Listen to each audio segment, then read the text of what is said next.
What is up, engine heads? Today is a big day because today I'm starting a really big project, and as you have seen in the intro to this video, I'm calling it Boost School. What the heck is Boost School, you're wondering? Well, the easiest way to explain it is to call it a university level course on forced induction in video format aimed at you, car enthusiasts. It's something a bit unprecedented for YouTube because there won't be any boiling down of information, no oversimplifications here. We're going deep into the details. Boost School is going to cover everything there is to know about engines and forced induction.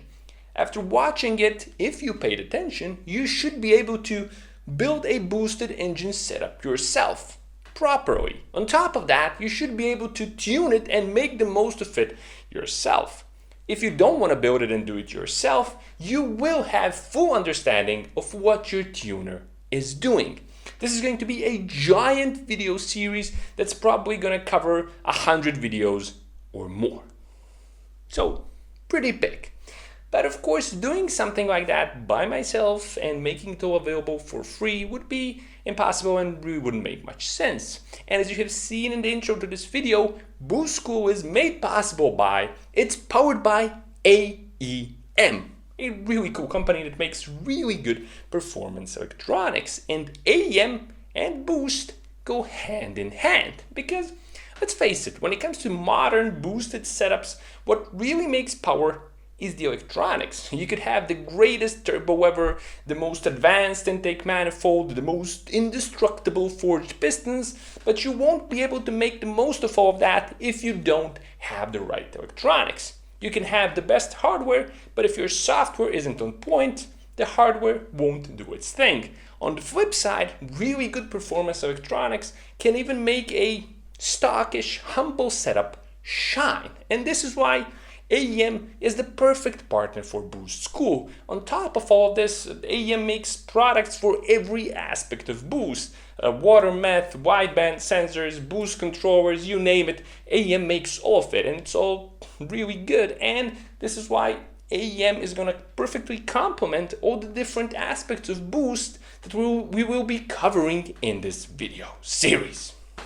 So yeah, that's it for the intro to Boost School. Now, let's dive into the first ever episode. Now, I wanted to start the series by doing something that many university courses do, and that's by covering the history, because you really can't understand your present or make educated guesses about your future if you don't know your past. And in today's video, we will be covering the beginnings of the turbo, its evolution, and what it is today and what it might be in the future.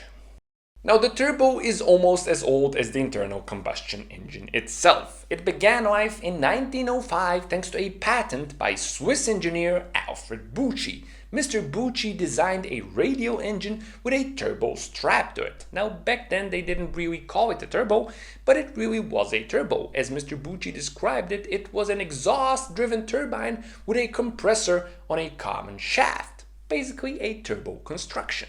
But the question is, why did Mr. Buchi design this? Well, he designed it to help airplanes overcome a very serious problem. As you might know, as an airplane climbs to ever higher altitudes, the air gets less and less dense. In fact, the air becomes so thin that the engine doesn't get enough oxygen and it starts losing power. This, of course, was limiting the capabilities of airplanes. So Mr. Buchi designed the compressor to compress the air, to make it dense again, feed it back into the engine and restore it its lost power. But unfortunately, Mr. Buchi's design wasn't really a success. It was great in theory, but the prototype he built based on his patent proved to be a failure. It was pretty unreliable, and it would take another 15 years for Mr. Buchi's concept to be proven in practice. In 1920, an airplane called the Lusac 11 managed to do something that was considered impossible for a pretty long time.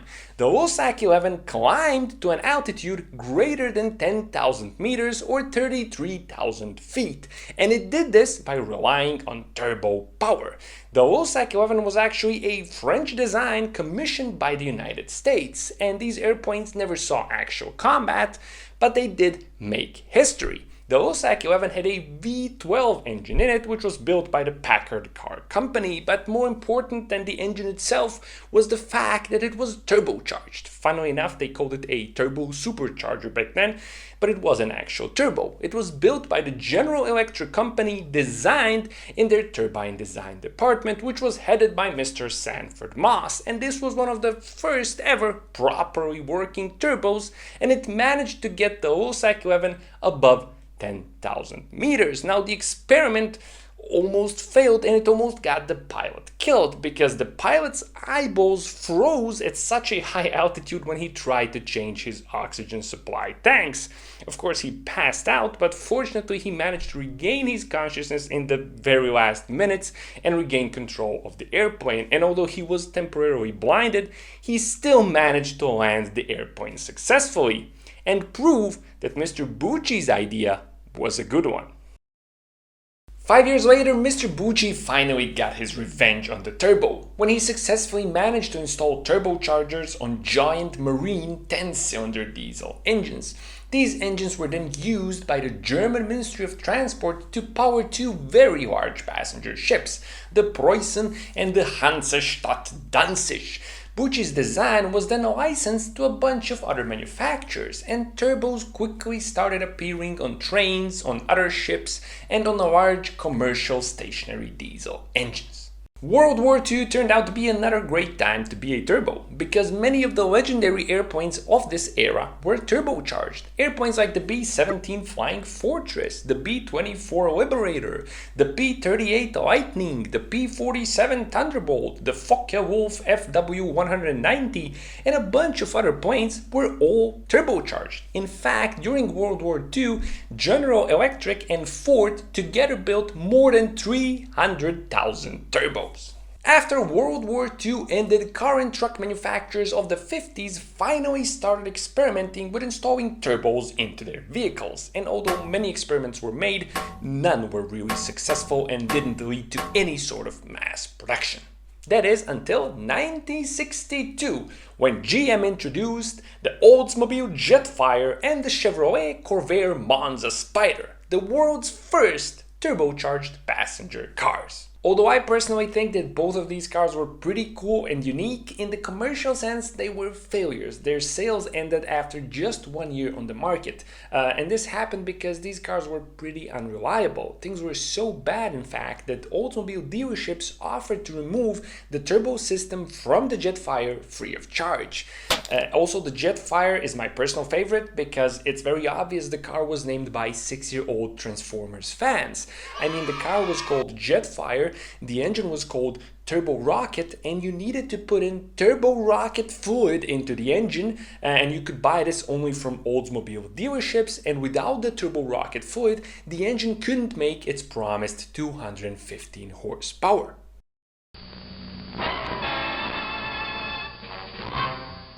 What's the Jetfire got that's so new and different? Watch. That's what. New from Olds, only from Olds. Jetfire's got the sensational power and acceleration of the revolutionary Turbo Rocket engine, a turbocharged fluid-injected V8 that gives you true high compression performance. In this phenomenal engine, Turbo Rocket fluid, gasoline, and air are blended in the exhaust-driven compressor. The comically named Turbo Rocket fluid was actually a mixture of 50% distilled water, 50% methanol, and a tiny bit of rust inhibitor mixed in. As you're probably already guessing, this was a primitive, old-school, cumbersome, and slightly unreliable water meth injection system. Speaking of water meth injection, AEM's water meth injection kits definitely aren't unreliable or cumbersome. In fact, they're super sleek, very easy to install and set up, and they're very accurate and very reliable, and they can take your boosted build to the next level. So definitely check them out. Links to AEM's water meth injection kits are in the description and in the pinned comment. So why did the Jetfire need water mat? Well, it needed it because without it, the engine was very prone to knock. It was prone to knock because the turbo drew in air through a carburetor in a draw-through setup. The carburetor's imperfect fuel delivery in conjunction with a turbo resulted in very common knock occurrence at higher RPMs and higher throttle openings. To prevent this, the car had turbo rocket fluid, and when you ran out of turbo rocket fluid, the engine would cut performance using a bypass valve to save itself from destruction, basically. And what happened is, you guessed it, people forgot to fill up their turbo rocket fluid. The cheap guys, they filled it up with straight tap water, and then they blew the engine, and then they would complain to Oldsmobile how the engine was bad. As you might be guessing, all of this mess ended pretty quickly, and the Jetfire and the Chevrolet Corvair Monza Spider were removed from the market.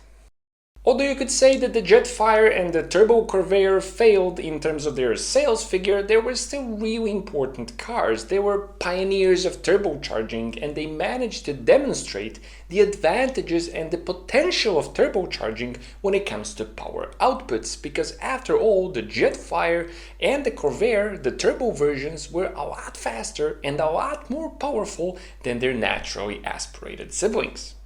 So what do you think? What was the next car to get a turbo in the historic lineup of early turbocharged vehicles? You're probably thinking BMW 2002 Turbo or the Porsche 911 Turbo, and no. Actually, the next car with a turbo was again, surprisingly, American. Even more surprisingly, it was a 4x4. It was called the International Harvester Scout, and although you never heard of it, it's pretty important for the history of turbocharging. It was introduced in 1965, it aimed to compete with a Jeep, and it had a 2.5-liter turbocharged engine that put out 110 horsepower.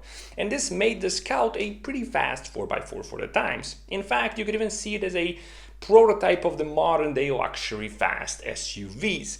But after just 2 years on the market, in 1967, the turbo engine was gone from the Scout and it was replaced with a 3.2-liter naturally aspirated engine. If you're wondering why, it's because the turbo engine had horrible fuel economy. The larger naturally aspirated engine, the 3.2-liter, actually managed better MPG than the turbo engine. Again, these were the early days of turbocharging, and the Scout also used a turbo together with a carburetor. But still, it was an important milestone. It was turbocharged, but it managed to do it without using water mat and by using regular grade petrol. So it was a significant step up compared to the Jetfire. In 1973, BMW introduced its first ever production turbocharged vehicle, the BMW 2002 Turbo. And it was a big milestone for turbocharging because BMW realized that carburetors and turbos don't like each other. So the 2002 Turbo got mechanical Kugelfischer fuel injection, which resulted in a more accurate distribution of fuel to all the cylinders, and more importantly, it resulted in a lack of knock.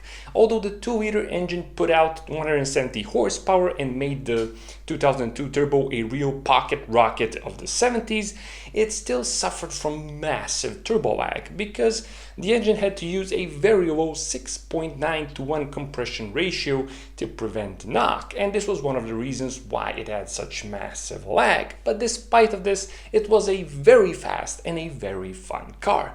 Unfortunately, the timing of the 2002 Turbo couldn't have been worse. Just months after its introduction, the 1973 oil crisis struck, and it abruptly ended sales of the Turbo Beamer, with only around 1,000 of these pretty cool little cars manufactured. By 1975, the oil crisis was long over and nobody was panicking anymore. So Porsche decided to take a swing at turboing something. And boy, did they turbo it. In 75, they introduced the first ever 911 Turbo. It was actually a turbocharged 930 Porsche, but it did something that no other turbo car before it could. This car is perhaps the most important milestone in the history of the turbocharger because it changed global perception of what a turbo means and what it does. When it was introduced, the first 911 Turbo was the fastest production car on earth. It was extremely desirable and it looked like no other Porsche before it. It had giant rear wheel arches and its whale tail spoiler and turbo written on it, and it screamed power and speed. And thanks to this car, the public no longer associated turbos with something with horrible MPG that was potentially unreliable and quirky. Now they associated turbos with power and speed.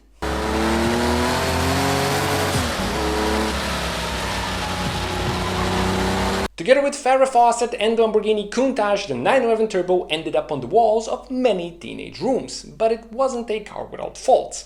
And the reason to blame for this is turbo technology. It simply wasn't there yet. The design and the aerodynamics of the compressor and turbine wheels wasn't there yet. Everything was also a bit too heavy, and there was also a bit too much friction in the turbo.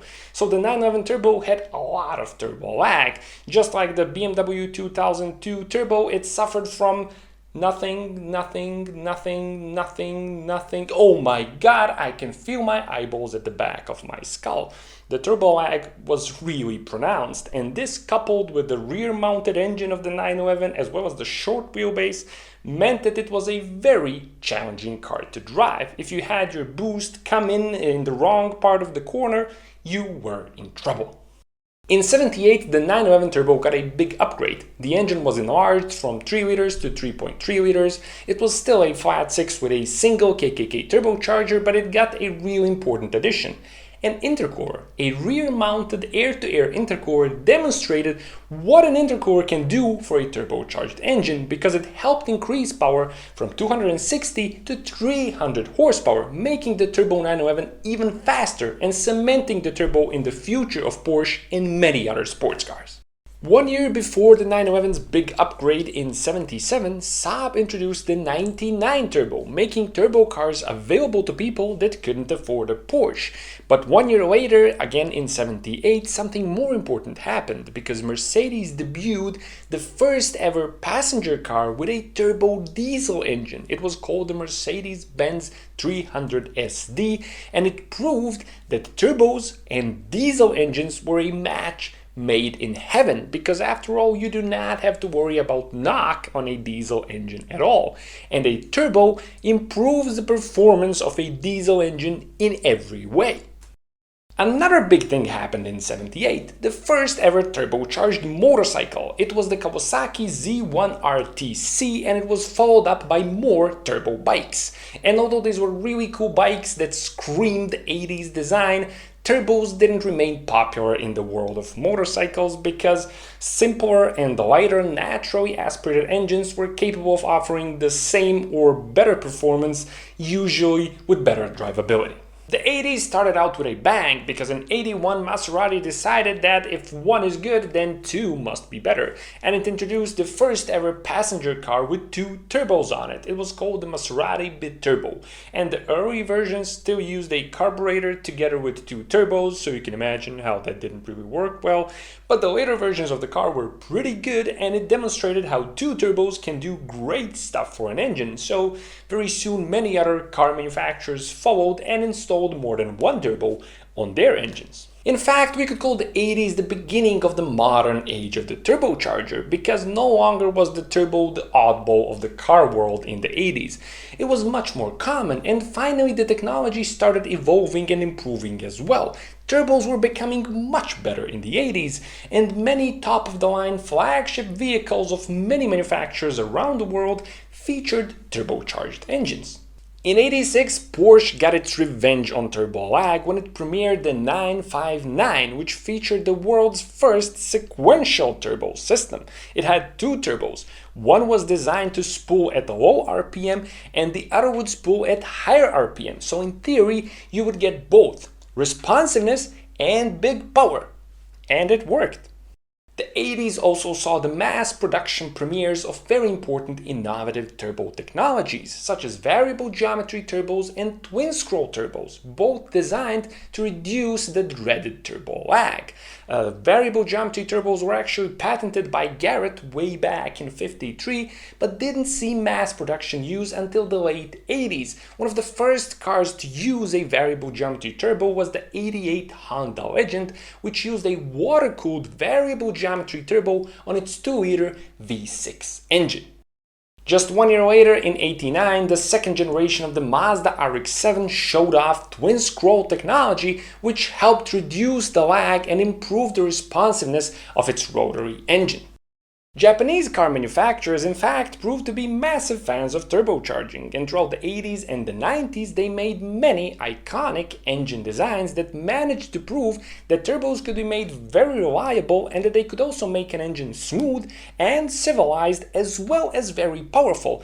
These engines were in fact equally well suited to grocery shopping downtown as to hitting the track. They were so good that many remain fan favorites to this day, 20 to 30 years after they hit the market. The 90s also saw turbos become a staple of the tuning scene. People started slapping turbos onto pretty much everything. The beginnings were crude and cumbersome with separate systems for controlling different things, but soon things started evolving. The aftermarket responded, boost control was improved, standalone ECUs changed the game, and pretty quickly we started seeing unbelievable amounts of horsepower being squeezed out from relatively tiny engines. Speaking of boost control, definitely check out AEM's boost controller. No longer do you have to rely on a mechanical spring to tell you how much boost your engine will make. With AEM's boost controller, you can determine how much boost you will be making at different RPMs at different engine loads. It can change your build. In the late 90s began Europe's affair with the turbo diesel, and although turbo diesel engines dominated European roads for more than a decade, the whole trend didn't quite prove to be sustainable for the environment, and the turbo diesel is slowly being reduced in numbers in Europe. But that aside, it managed to prove that a turbo can transform an engine. Turbos transformed European diesels from something slow and very boring and kind of agricultural into something that you could even call sporty, even though it was a diesel. Today, the turbocharger plays an absolutely key part in the trend of downsizing. Without turbos, there wouldn't be any downsizing, and without turbos, we wouldn't see what we see today, which is relatively large vehicles with absolutely minuscule tiny turbo engines in them. And although some of these engines aren't that great, others actually are, and they are tiny, have amazing MPG, and still have decent power.